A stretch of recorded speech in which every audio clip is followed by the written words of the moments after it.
In an alternate 18th century Britain, scientist Victor Frankenstein discovered a method of reanimating a corpse with a soul that could think, feel, and speak. After his creation was destroyed, another method was used to replace the missing soul with an artificial one known as necro-ware, which can be upgraded like a computer program, though the corpses are unable to talk, feel, or think for themselves. By the 19th century, corpses have become the main part of the labor force, with necro-ware improving daily via a machine known as the analytical engine, invented by Charles Babbage. John Watson, a medical student and aspiring corpse engineer, illegally creates his own necro-ware to resurrect his deceased friend, Friday, and aspires to find a way to truly return him to life. Watson instructed Friday to document every word and action, hoping it would help him regain his lost soul over time. One night, while Watson was sleeping, he was abruptly awakened by a voice. He found him, a member of the British Secret Service, examining his work while another man held him at gunpoint.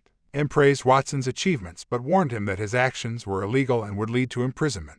However, M proposed a deal to work under him. Watson agrees to work as an agent for the British Empire in order to avoid going to prison. He is then tasked to find and retrieve the memorandum, Frankenstein's original research on reanimating a corpse with a soul, and which is believed to be in the possession of Alexei Fyodorovich Karamazov, a Russian corpse engineer who is hiding in Kabul. Suddenly, an explosion occurred, and a reanimated corpse attacked Watson. Fortunately, a man named Burnaby intervened, punching the zombie away before it exploded. Burnaby carried Friday and instructed Watson to follow him. They reached a carriage but faced another explosion yet again. A corpse attempted to attack them, but Watson managed to push it away. Burnaby explained that these zombies were actually Russian-made bombs. The Russians started chasing them from another carriage, shooting at them. Watson was confused as to why they were being targeted. Corpses landed on their carriage, but Watson successfully fought them off and instructed Friday to shoot one of them. However, their pursuers continued to shoot at them. Burnaby allows Watson to take control of the carriage while he goes back to shoot at the enemy's carriage, eliminating the threat. They manage to catch a train, where Watson notices a large gathering of zombie soldiers. Burnaby informs Watson that these soldiers are being deployed to Afghanistan and introduces himself as their bodyguard. Later, they meet a man named Nikolai, who will serve as their guide to Karamazov. Watson and Friday reach Khyber Pass. Upon reaching the mountaintop, Burnaby warns everyone to remain vigilant, as they could be easily spotted by the enemy. Suddenly, corpses jump down and explode, leading to a combat situation involving Burnaby and Nikolai. Despite being instructed to stay back, Watson tells Friday to prepare his gun. Watson is amazed when he sees a zombie evading his bullet and charging towards him, but Nikolai shoots it, saving Watson. Nikolai reveals that these upgraded corpses are now capable of limited human-like intelligence. A carriage arrives with a person named Hoddily armed with a flamethrower, and she eliminates most of the enemies. Watson is shocked by the scene, but Burnaby urges him to hurry. Afterwards, upon retrieving one of the advanced corpses, Watson discovers it is able to remember and speak its own name. The next morning, they continue their journey through villages and mountains. The group finally reach Karamazov and claims to have been waiting for them. As they sit down to eat, Karamazov reveals that he and Nikolai discovered the notes in the Arctic during a mission, which sparked his interest in them. Karamazov asks Watson why he wants the notes, and Watson explains his goal of advancing corpse technology. Karamazov questions whether they are prepared to delve into the forbidden knowledge contained in the notes, to which Watson agrees. Watson asks for the notes, and Karamazov requests a promise that they will destroy them. The next day, Watson and Friday discover the disillusioned Karamazov forcibly upgrading Nikolai while he is still alive, killing him and creating a more intelligent corpse capable of limited thought and speech. When Weston refuses to accept that it was a part of Frankenstein's original research, Karamazov commits suicide by having the corpseified Nikolai forcibly upgrade him, but not before telling Watson that the memorandum is in Japan and asking him to destroy it.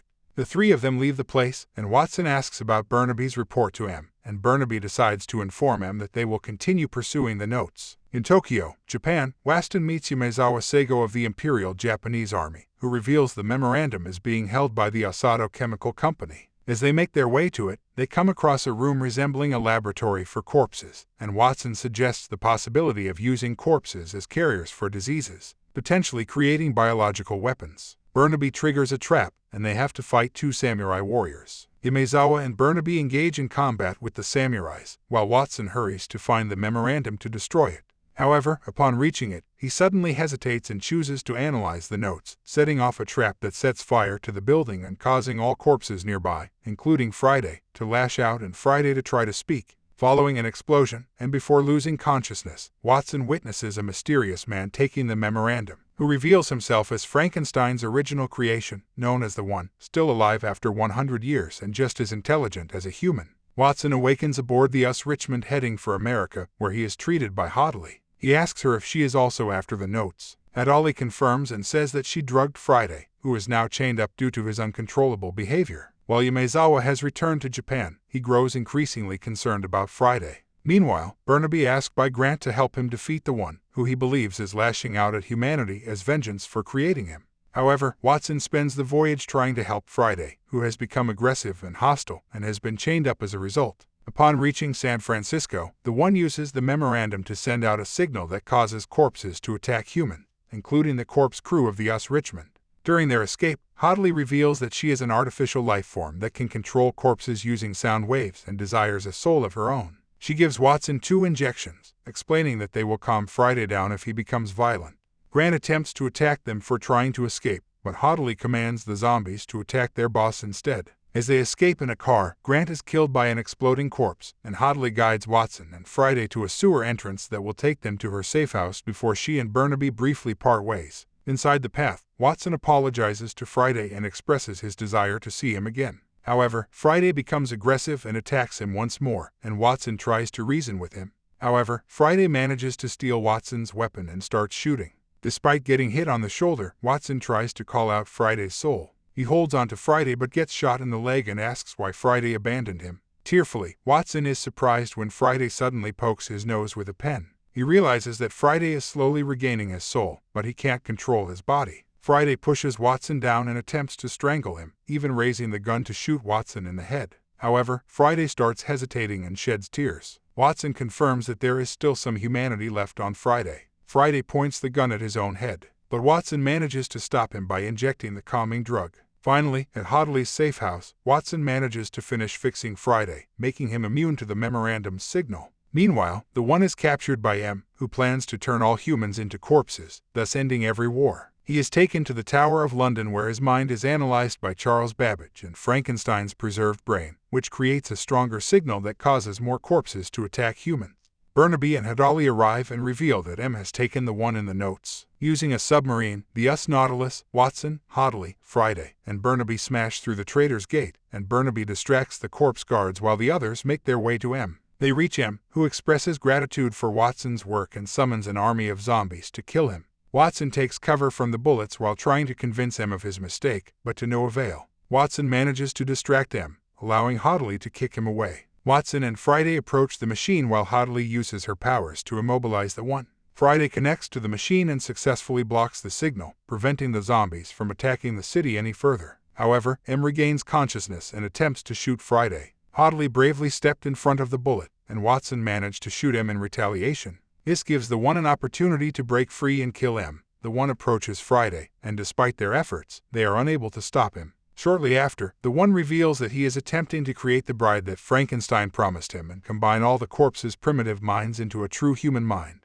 Then, using the memorandum, Charles Babbage, and Frankenstein's brain, the One beckons forth his bride's soul and mind and inserts them into Hadley while transferring his own soul and mind into Friday. However, before he can complete the ritual, Burnaby damages Charles Babbage, forcing the One to return to his own body. This allows Watson to reconnect Friday to the system and command him to lock the One's soul inside the notes. Watson stabs the One with a crystal, but the One tries to take Watson's soul with him. Friday's soul appears to help Watson, and together they permanently seal the One into the memorandum, defeating him and destroying the tower, and the humans who turned into zombies return to normal. Before parting ways, Watson declares that Hadley is developing a soul of her own, which prompts her to urge Watson to not give up on truly resurrecting Friday. Back at the house where he resurrected Friday, Watson and Friday are seen combining the research of Karamazov with the surviving pages of the memorandum to perform an unknown corpse upgrade on the former. 4 years later, Watson is seen fleeing with his new companion, Sherlock Holmes, whilst Burnaby and Hadley, who now goes by the name Irene Adler, watch from nearby, with what appears to be a fully resurrected Friday also watching from a rooftop. Thank you for watching till the end, and please don't forget to subscribe.